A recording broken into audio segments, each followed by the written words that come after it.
This incident revolves around an apartment located outside the city. This incident happened with Daniel, who works as a freelance video editor.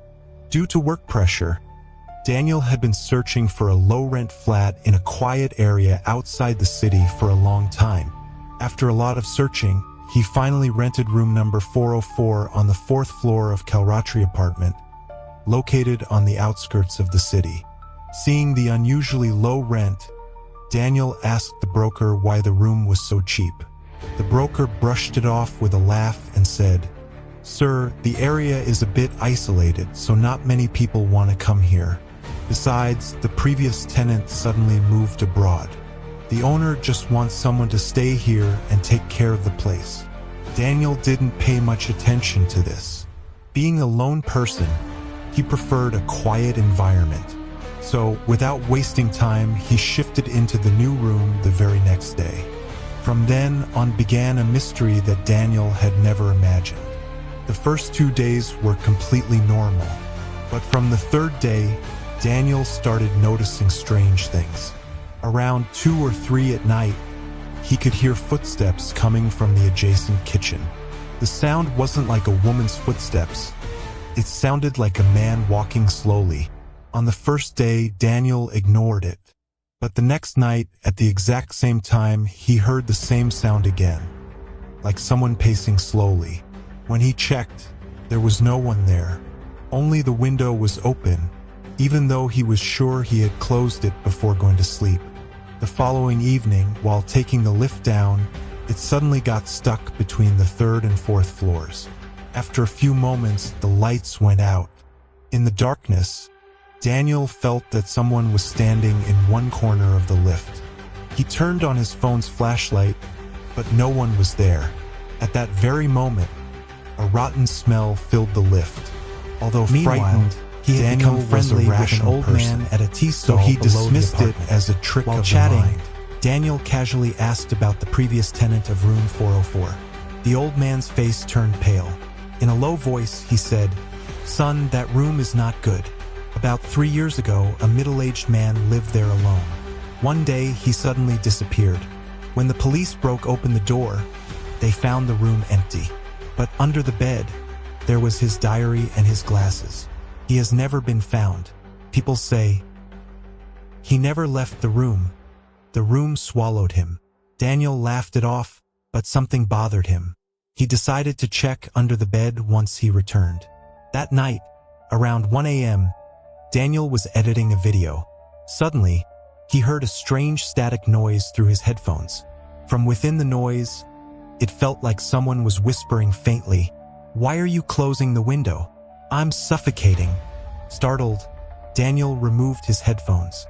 The room was silent. He began searching for the diary. In one corner under the bed, he found an old leather diary. As soon as he picked it up, he felt it was damp. When the light from his phone fell on it, he saw blood dripping from the diary. Still controlling himself, Daniel opened the pages. Strangely, all the pages were blank. But on the last page, written in blood, were the words, "They have seen me. They come from inside the window. If you close the window, they get angrier." At that exact moment, all the lights in the room went out.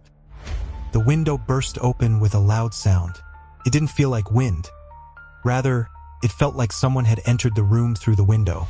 In the darkness, Daniel stood with his back against the wall. Suddenly, he realized the wall wasn't cold. It felt warm and soft, like a human body. And from inside the wall, invisible hands were trying to pull him in.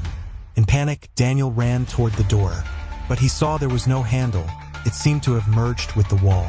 He started screaming. At that moment, when the light from his phone fell on the mirror, he saw something horrifying. His reflection was gone. Instead, the face of the previous tenant, Ethan, appeared in the mirror, smiling sadly at him. As Daniel tried to speak, Ethan began telling his story. "I was a retired civil engineer. I mostly lived alone. During my first week here, I noticed something strange. The measurements of the room didn't match. From outside, the room seemed longer, but from inside, it was 2 feet shorter. That means there was a 2-foot gap between the walls where no one could access. In the second week, I started hearing scratching sounds from inside the wall at night.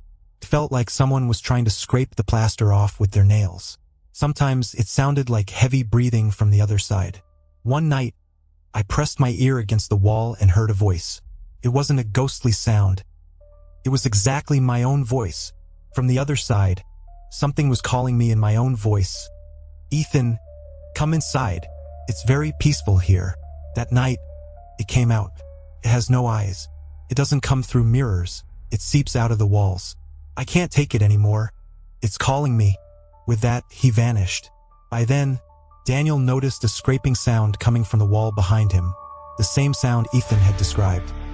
When he shined his phone light on the wall, he saw a dark human-shaped shadow slowly forming. In that moment, Daniel grabbed a hammer and started breaking the wall like a madman. When the wall broke, what he saw took away his ability to scream. Inside wasn't an empty space, but a narrow cavity. There were no skeletons. Instead, Ethan Babu's face was carved into the wall, as if someone had fused him into it while he was alive. Even more horrifying, his stone-like eyes were moving, staring at Daniel, and saying, "The next one has come. The next one has come." At that moment, Daniel lost consciousness. The next morning, neighbors arrived with the police and broke open the door. The room was perfectly clean. No signs of struggle. But Daniel was nowhere to be found. The police noticed his editing laptop under the bed and a pair of glasses.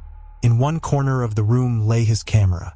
When they checked the footage, they saw something terrifying. Daniel was scratching the wall with his own hands, tearing off his nails, laughing loudly. And in the next moment, he was merging into the wall, as if it wasn't made of brick, but something liquid. With Daniel, the mystery of the room deepened further. What exists inside those walls that keeps absorbing people, one after another?